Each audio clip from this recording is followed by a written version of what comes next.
obviously you don't want your view on religion summarized by it's good for stupid people. Well, I do want it summarized to some degree that way, because one of the things yes, we do. I'm giving you the opportunity again to put this foot in your mouth. But I would say not only.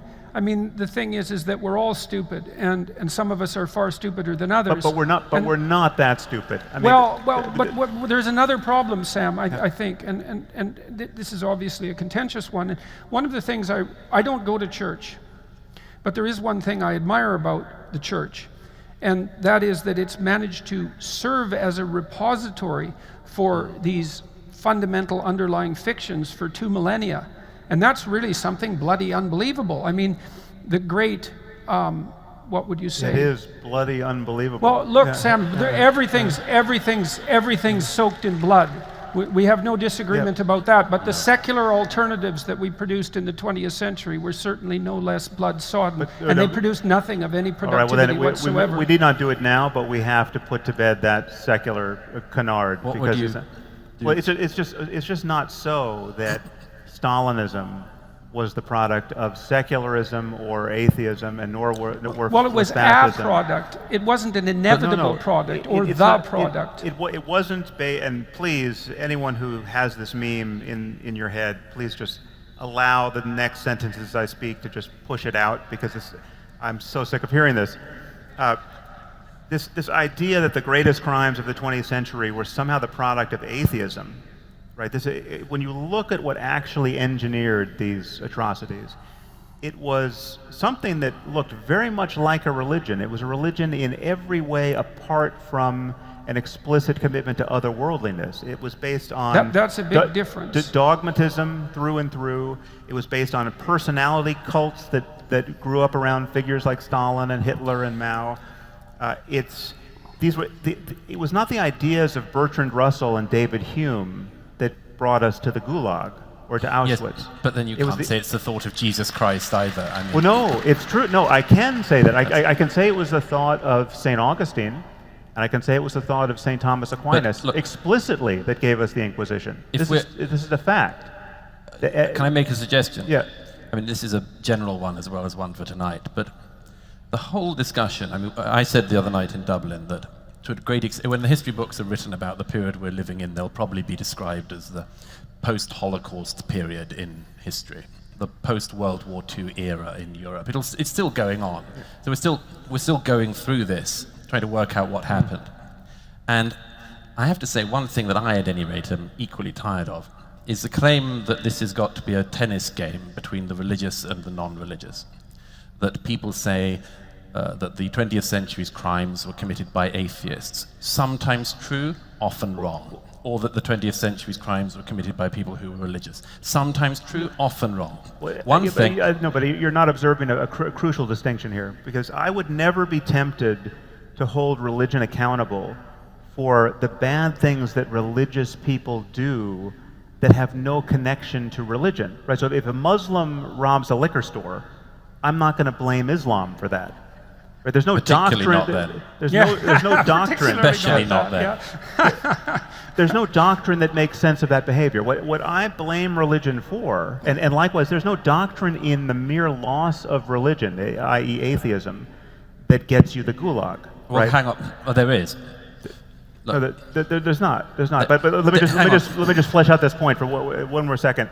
The only thing I blame religion for are the things that it becomes rational to do by the light of these beliefs. If you accept these doctrines, a rational and good person can be tempted to join ISIS. That's my concern. A rational and good person can be tempted to support the Inquisition. But of the many things they had in common, this is the point that David Berlinski made in his book, what did the NKVD have in common with everyone who oversaw the Gulag, the SS, the people who guarded the camps, the people who put people on trains? What did they all have in common? What did they have in common with Mao? Among other things, they had in common the fact that none of them thought that God was watching them. none of them thought that they were being observed and would be held accountable. It doesn't help when you think God is on your side. We have just as many examples where people do it because they think God is on their side, right? Sure. God is watching and clapping. I'm not denying that.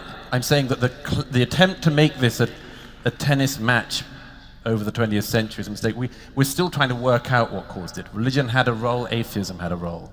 But the perpetual tennis match of it, I think. Well, and there is something to be said at a more sophisticated level, I would say, for the idea that you have an obligation to a transcendent ethic. Now, you make that claim in the moral landscape. You lay out a transcendent ethic, in my estimation. That's one that puts the onus of responsibility on the individual to act in a way that, at minimum, minimizes suffering.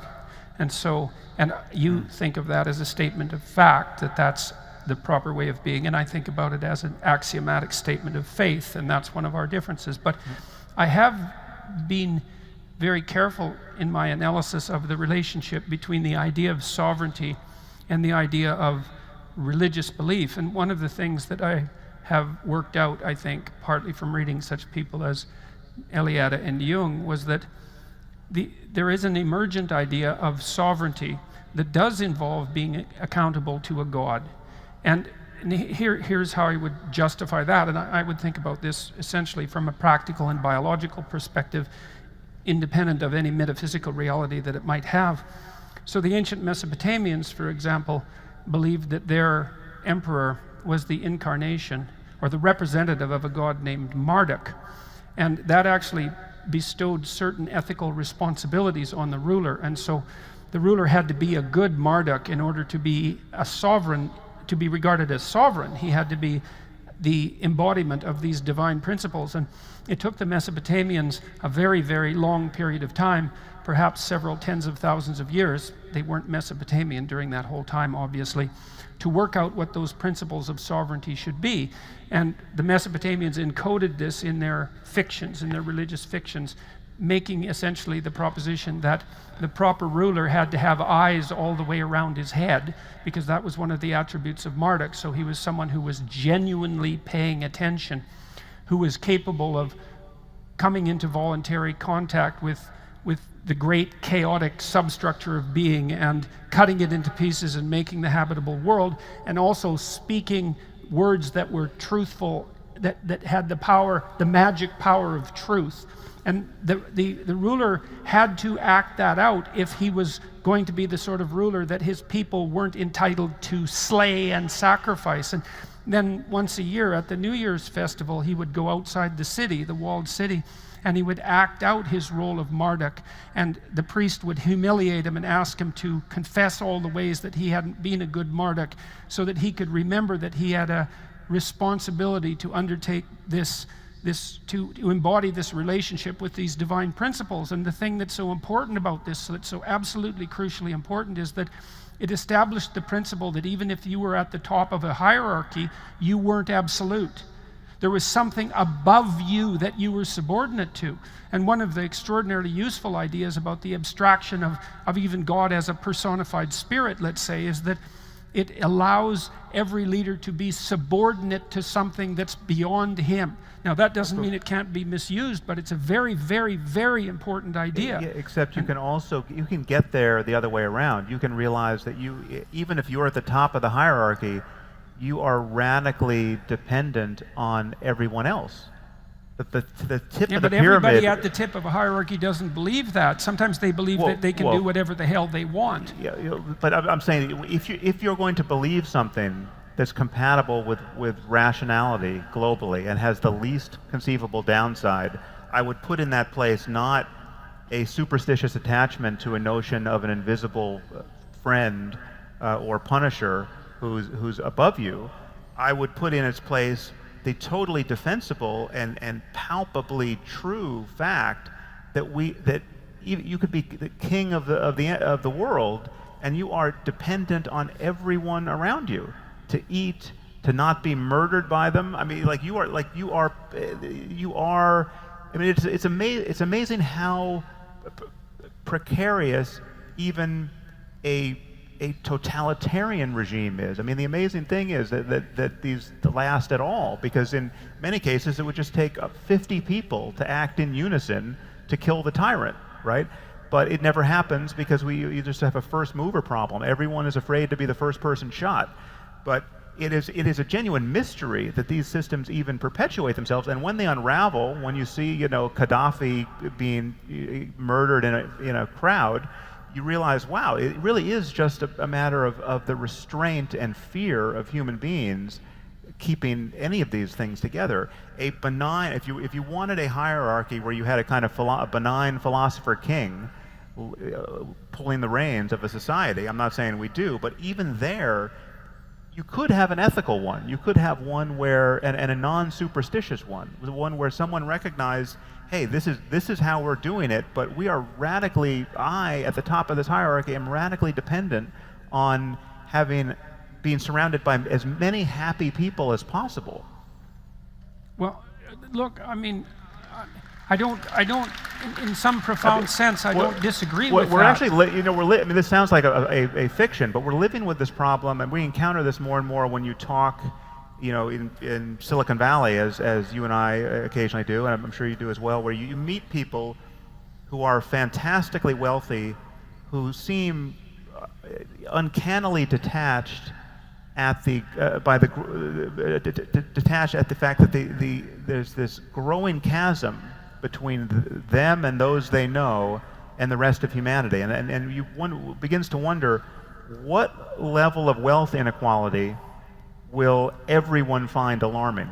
And some people are acting as though there is no level that is alarming, that there's a kind of a law of nature that this thing can grow just impossibly to the point where we have trillionaires walking around and you know, in driving in their motorcades. And it's kind of it's sort of the libertarian religion one occasionally runs into. And clearly there's some level of inequality that's untenable, or at least would be undesirable. I mean, well, it's a funny thing, because that's a place where our thought loops and then agrees to some degree again, because I do believe that you can, in some sense, rationally derive an ethic. So let's take the argument that you put forward and say that, well, and this is an extension of your well-being argument to some degree, which I've thought about a fair bit. It's like, well, okay, what's the optimal solution for you? Well, okay, well, first of all, there isn't just you now. There's you now, and you tomorrow, and you next week, and you in a year, you in 5 years. So there's you and the you that propagates across time. So one of the implications of that is that you can't do anything that's really good for the you now that isn't very good for you a week from now, right? Yeah. So that means you have to imagine yourself as multiple individuals across multiple time frames. And then you have to figure out what's good for all those individuals across all those time frames, although you discount the future to some degree because of its unpredictability. But then, so that's a very tight set of constraints.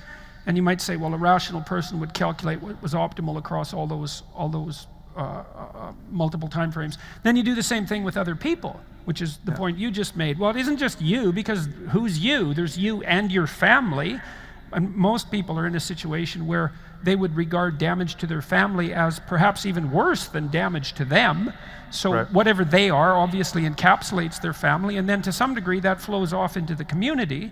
And so there is no isolated you, and that's sort of your point with regards to the ethic. But then, so I agree with all that, but then one of the things that I would suggest is that, because that's an incredibly difficult rational calculation, and perhaps an impossible one, technically speaking, but certainly very difficult, that what has happened in part as our great narratives have emerged across time is that we have observed ourselves attempting to solve that multiple identity, multiple time frame problem, and we've told stories about people who do that exceptionally well, and then we've winnowed out those stories, and we've produced these powerful narratives that encapsulate the ethic that does in fact reflect that wisdom. And and I think you actually accept some of that in your moral propositions, which is something that we've talked about before. So for example, although never really agreed on, you certainly believe, for example, that the embodiment of truth is one of the means whereby you solve the problem of ethics. And I would say that that's a deeply rooted Judeo-Christian concept, that the truth it's so above deeply all. rooted that it precedes any notion of religious provincialism. I mean, it's deeper than Judeo-Christian. It's deeper than our humanity on some level. At one point, we talked about the golden rule, and I said that the precursor to the golden rule can be found even among monkeys, right? Right, so right. The golden rule is a Rats, good rule yes. even for monkeys. Yes, exactly, exactly. And so, But let me just add to Yeah, the yeah. picture you sketched out. I completely agree with. We have an ethical obligation even to our future selves, right? I mean, we are in relationship to who's going to be the person who's drinking his fourth scotch tonight has some ethical relationship to the person who's going to wake up with a hangover tomorrow morning. And one thing we know for sure, and which we have begun to dimly understand and describe scientifically, is that we are bad at all of these calculations, Yes. right? Like the hyperbolic discounting of future rewards. well, that's and- also why I think we have these stringent limitations on rationality, Sam, is that we can't solve the problem through calculation. Well, no, but we increasingly can, and even where it's best summarized not by one thing I'll grant you is that it's not always best conveyed or rendered indelible and actionable by being given a nature paper or an abstract from a paper in the literature and being told this is the way you want to behave to maximize your well-being. It may best be conveyed by certain stories,